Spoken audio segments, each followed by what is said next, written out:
I'm not someone who wants to witness everything falling apart and burning. When I noticed something was wrong with my wife, I didn't hesitate to talk to her about it. I asked her why she had stopped talking to me, hugging me, and being close to me. I even asked her why she seemed uncomfortable with my touch. It wasn't easy to get her to open up at first, but eventually she did. And what I heard broke my heart. She said she didn't feel like I was enough for her, that she had to do everything herself and couldn't rely on me. She felt like she had to make all the decisions and handle everything, including the kids. She even said that maybe she would be better off alone. Hearing all of this was a shock, but I didn't want to fight with her. I love her so much that I accepted what she said and told her I understood her pain. I promised her I would work on my behavior so she wouldn't have to stress about it. I just want to make things right because she means the world to me. But it's tough, you know? Despite all that I do, I still have my own thoughts that keep me awake at night.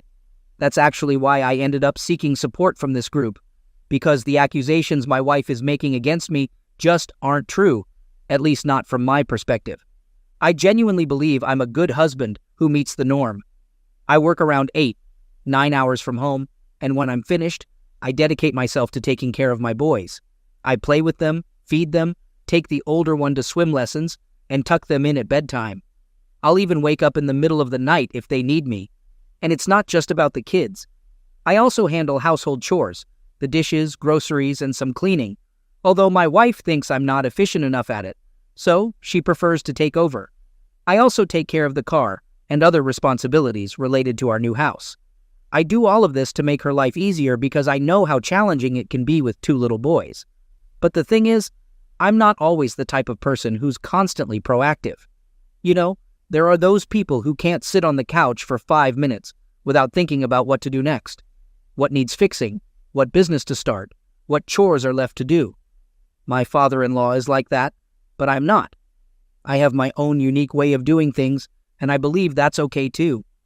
At the end of the day, when the kids are finally asleep, work is checked off, and the house is in order, I look forward to unwinding with a movie or some video games.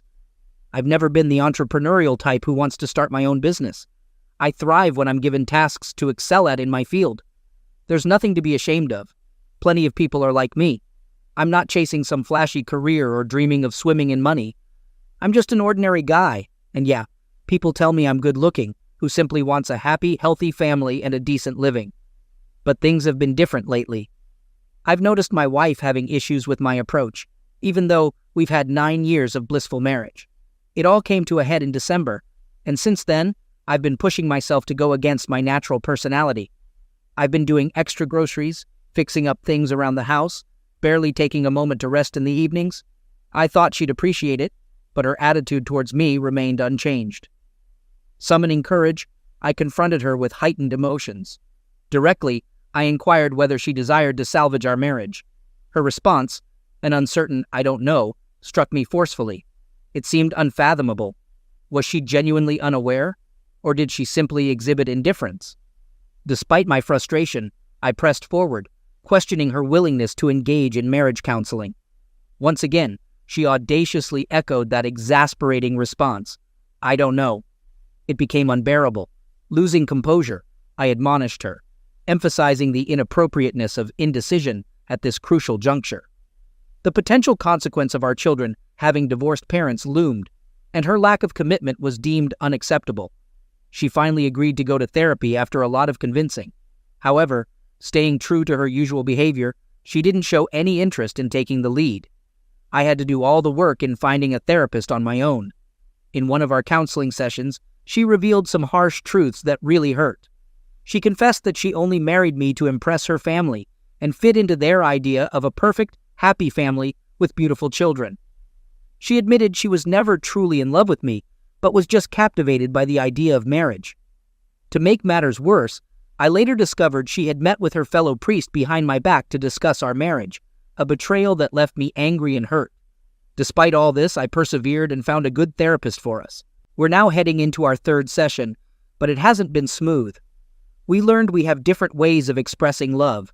I desire touch, while she prioritizes getting things done. It's been a constant struggle, and to add to it, she hasn't shown me any physical affection since we started counseling. No hugs, no touch, nothing. The therapist was surprised when she learned that my wife and I hadn't slept in the same room for 6 months. My wife tried to explain it, saying she shares the bed with the kids and there's no space for me. The therapist was straightforward, telling my wife it sets a terrible example for the kids, denying their own father access to the bedroom. She even suggested we should go to IKEA and buy a single bed to put next to the big one. So I did that. I bought the bed, set it up, and now I sleep there. But I still feel just as alone as before. My wife is on the far left, the boys are in the middle, and I'm stuck on the far right, feeling like an outsider in my own marriage. Since the beginning of this issue, my wife has kept changing her story. Now she claims she's depressed from being stuck at home with the kids all the time. She's saying she made those hurtful remarks because she was too emotional, but I would never think of saying anything like that to her, no matter how upset I am. So my wife went back to work, and we hired a nanny to take care of the kids. The only change I noticed is that we started talking more. But I'm not just her buddy. I'm her husband too, and there's no closeness between us. And it doesn't seem like it's going to improve anytime soon. No signs of it. She doesn't care about our marriage counseling sessions. I'm the one who has to keep setting them up. Update. My buddies conveyed their suspicions, asserting that my wife was indeed cheating on me. At first, I dismissed it as if it were some science fiction scenario, akin to a plot from a movie. I couldn't fathom that my wife would engage in such behavior. However, today marked a shift. It has become an undeniable reality. And you won't believe how darn easy it was to catch her red-handed. I put a voice-activated recorder in our car, not even a GPS. Just 3 days in, and she used the car to go to work, hit the gym, and bam! She called him, or he called her twice. Not sure who made the first move, but I heard every word of their video conversation on the phone. Got all the evidence I need, man. They were talking about seriously personal stuff, just like my wife and I used to when we first met 9 years ago. You know, all that attraction, inside jokes and stuff. I haven't had that with her in a long time. And get this, they were even planning a vacation together, and she wants to visit him in July. Can you believe that? She gave him a 2-year time frame to move back to our country. I mean, for real, I can't even wrap my head around it. And the way they were talking about his stuff, and how she straight up said she's gonna be his wife and leave me soon. They were even discussing their favorite positions, so you know they were real close. It's all right there. I just listened to an hour-long recording of that mess. I need to process it all. Gotta meet with an attorney next week, no doubt about it. And let me tell you, thanks to my friend, if it wasn't for his suggestion, I would have never bought that voice recording device. Somebody could say that I'm a moron for placing it in the car and violating my wife's privacy, but I don't give a crap. This is what I should have done. I don't feel guilty at all. I can't stop thinking about my kids and what she's done. They've been up to something since last September, and it took me 2 whole months to notice any changes in her behavior. Next week, I'll be taking care of my old father in another city for the entire week. That means she won't be going to work and instead will be using my home office. And you know what? That also means she'll probably be talking to him in my office.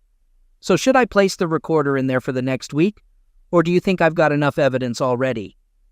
Out of the blue, my wife tried calling her ex-boyfriend not once, not twice, but 4 times in a row at 10 p.m. I found out because we used to have this app that saved both our numbers, so I could see all the incoming and outgoing calls. Why would my wife, who never mentioned her ex before, suddenly be calling him so persistently? It drove me insane. I couldn't let it go. I decided to check her iMessages on her laptop. Turns out, after calling him 4 times, she even sent him a message saying, "I'm not giving up until you actually answer and communicate with me in a respectful and civilized manner." I couldn't believe my eyes. I confronted her about it, and she straight up denied it. But I had the app and her outgoing calls right there in front of me. She couldn't worm her way out of it. She had no choice but to finally admit that she did try to reach her ex. I questioned her about the calls, and she said she was just returning his call. But when I asked if she had messaged him afterward, she denied it. So I pulled up the message she had sent him, and that's when she came up with an explanation. She claimed he had called her while drunk, spouting nonsense, and she had told him off and hung up. But later, she felt guilty and tried calling him multiple times when he wouldn't pick up, and then sent the message. Turns out, he never replied. It was quite a convoluted story. but I couldn't shake off the feeling that something was off. I'm feeling uncertain about how to process this. It all occurred when she started distancing herself from me. Her perspective is that it's not strange or negative for her to have kept it from me. It doesn't hold much significance to her. The fact remains that any contact with an ex is a red flag for me. It's simply unacceptable. Is she being unfaithful? Our closeness has been lacking for the past 6 months, which is exactly when these calls took place. Update. I now have solid proof that our problems aren't what she's been telling everyone. The catch is, she doesn't know I'm aware of it. None of her family or friends know either. They all think we're just going through a temporary tough time. She comes from a Catholic family with 3 sisters, and she goes to church every Sunday. We live in a small town with a population of 17,000, and we recently built a house that's still not finished. I found out that she's planning to ask me to leave soon so she can have some time alone. Within 2 years, her previous boyfriend will move to our small town to live with her in our house, along with our 2 young boys. She hopes people will understand and won't complain, saying that she needs a father figure for her kids. Interestingly, the previous boyfriend is actually her first boyfriend, and they were together for 7 years before she married me. We've been together for 9 years. Even though he lives abroad, he visits our country frequently. I won't let myself be manipulated in that way. I've taken the step of hiring an attorney and will be meeting with them soon. I have recordings that could potentially damage her reputation. Update. I had a conversation with my lawyer, and he gave me some insightful advice. It turns out that going all out and trying to cause trouble for her during the divorce wouldn't be the smartest move. Since we have kids and need to co-parent for the next 15, 16 years, I need to be mindful of that. I also have a lot of respect for her family and don't want to involve them in the divorce as witnesses. Plus, winning custody of the kids isn't an option as they're young and need to be with their mother in the small town, an hour away from me in the capital city. Moreover, I wouldn't be allowed to sell our house because the kids need a decent place to live, and we don't have another option. The place they're staying at right now is owned by her dad, so it's just a temporary arrangement. It sucks, but that's the reality here in the Czech Republic, Europe. After our conversation, the lawyer sent her the divorce papers, set to be delivered right after Easter in the Czech Republic. Yesterday, I had a day off from work, so I was taking care of my 1-year-old son while she went to work in the capital city, about an hour away. Meanwhile, my brother helped me pack up all my belongings from the apartment and load them into his car. To add to the chaos, the postman delivered the divorce papers, or rather, an invitation to mediation, so we could try to divide everything in a civilized manner and have an amicable divorce. According to the papers, she's in a relationship with this guy, mentioning his first and last name, and that's apparently the reason for the divorce. But hey, at least the evidence I have will come in handy when it comes to child support and all that. It'll definitely be some leverage in my favor. As soon as she walked into the house, I confronted her and told her that I knew everything. I had solid proof, and I was deeply hurt by it. I insisted that she contact my lawyer. Then I handed her the divorce papers and left to visit her parents. Naturally, she started asking me what I knew and how I knew it, and she denied everything. Her parents were in shock, but they believed me. I had recorded the entire conversation, just like my attorney had advised. I started by asking them if they thought I was a good and caring husband and father. They gave their approval, which means she won't be able to use them as witnesses against me in court. Just like I mentioned earlier, they believed me and understood the gravity of what she has done and how it has devastated our lives. I expressed my gratitude for their understanding and headed to the capital city. In the meantime, I reached out to a friend who helped spread the news to her circle of friends. So, guess what? 2 hours later, my awesome brother-in-law called me and said that she confessed that she cheated on me with the AP, but she conveniently forgot to mention any closeness with him. Classic.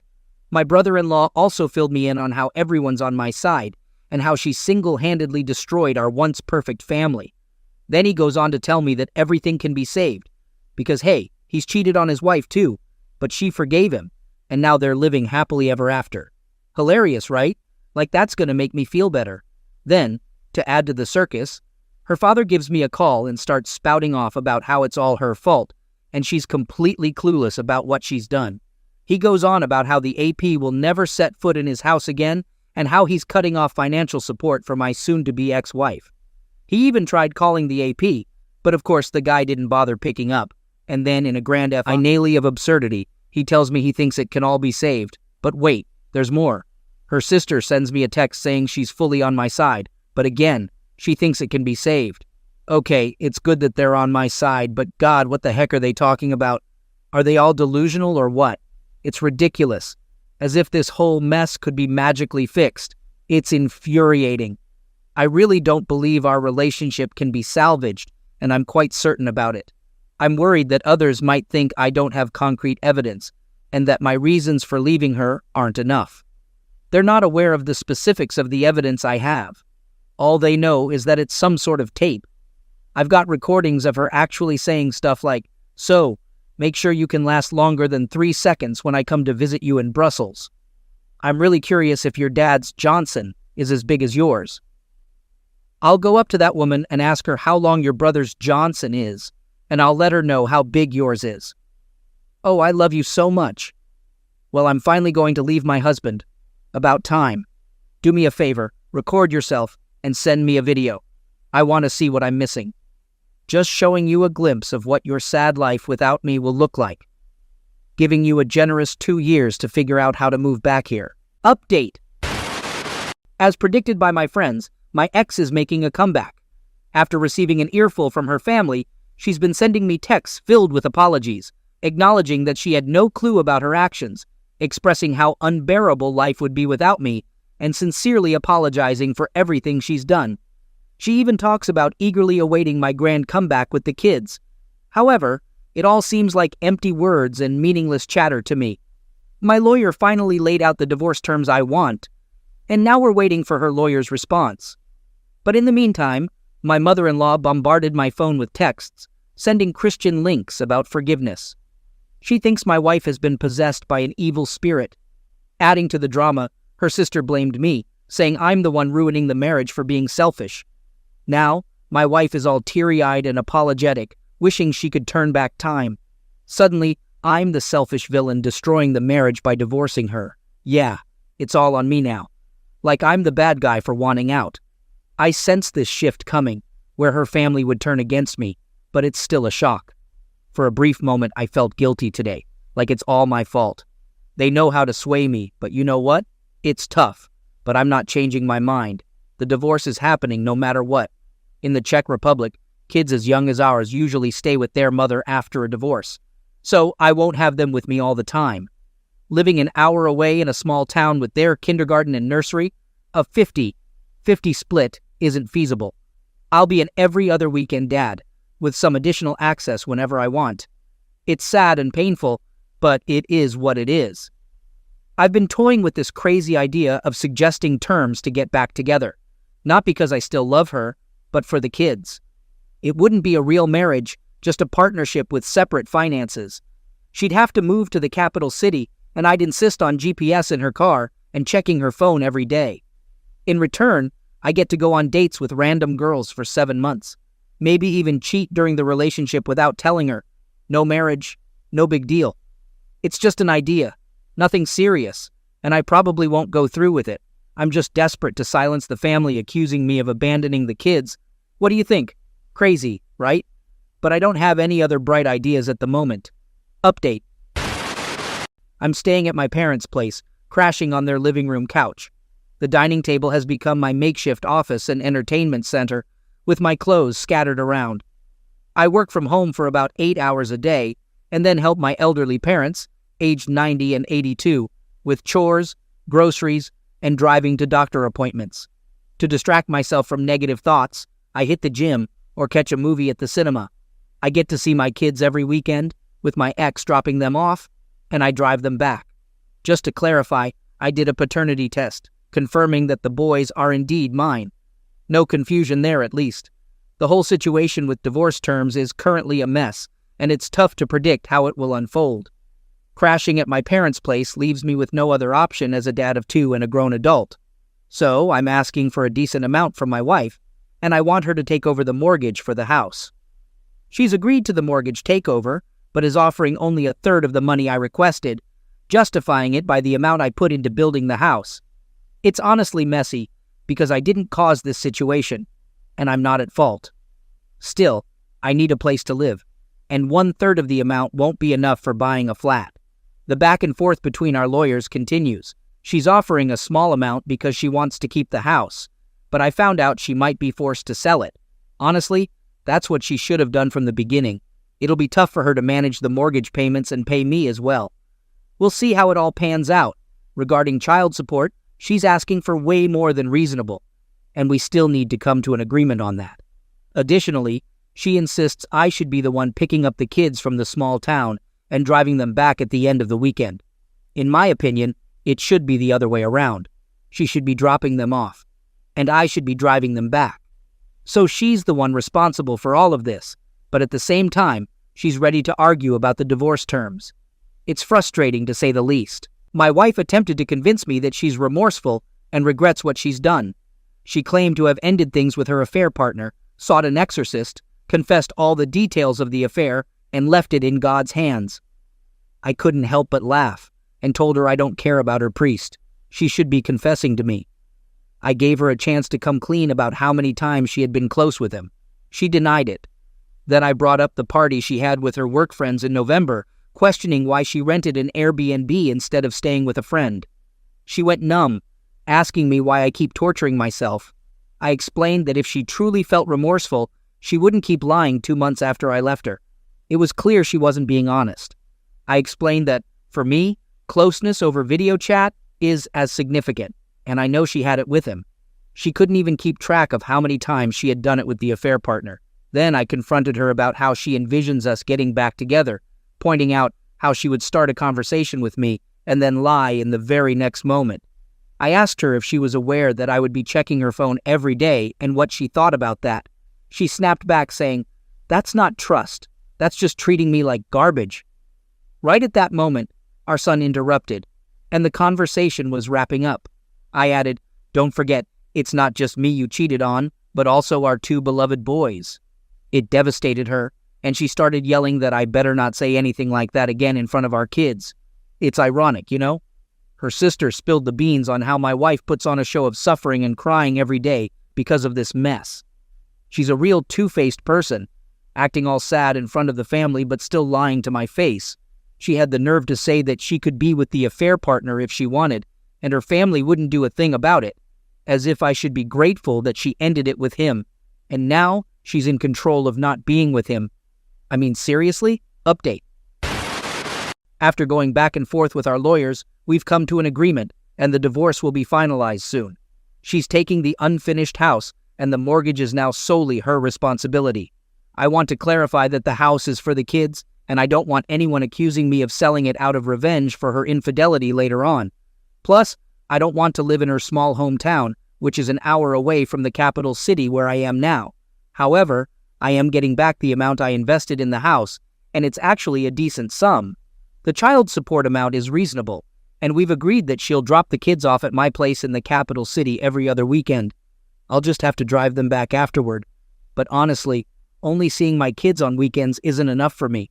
It hurts a lot, and I can barely handle it at times. I can't bear the thought of my 1- and 3-year-old boys growing up without a father because of their mother's behavior.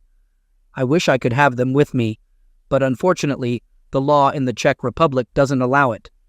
I might need to start driving there in the middle of the week or find another way to make it work and survive. As for her, she keeps reaching out, saying she still loves me and wishes she could undo the past. She claims to be suffering every day because of what she's done. She even softened to the point where she told me she doesn't mind if I check her phone and it wouldn't make her feel bad anymore. She apologized to my parents and seemed genuinely remorseful. She's willing to do whatever it takes to make things right now. You won't believe what I found out about her affair partner. According to our mutual friends, the guy actually dumped her. Can you believe it? Apparently, he has a whole family with a kid in Brussels and didn't want to risk getting caught up in this messy situation. Turns out it was all just a game for him, and he played my wife like a fiddle. I'm moving on with my life, and I won't let her toxic behavior drag me down. The divorce is happening, and there's no going back. Good riddance to the cheater. I've got better things to focus on and a brighter future ahead of me. Life goes on, and I'm not wasting any more time looking back at the mess she created. It's time for a fresh start, and I'm ready to embrace it with open arms.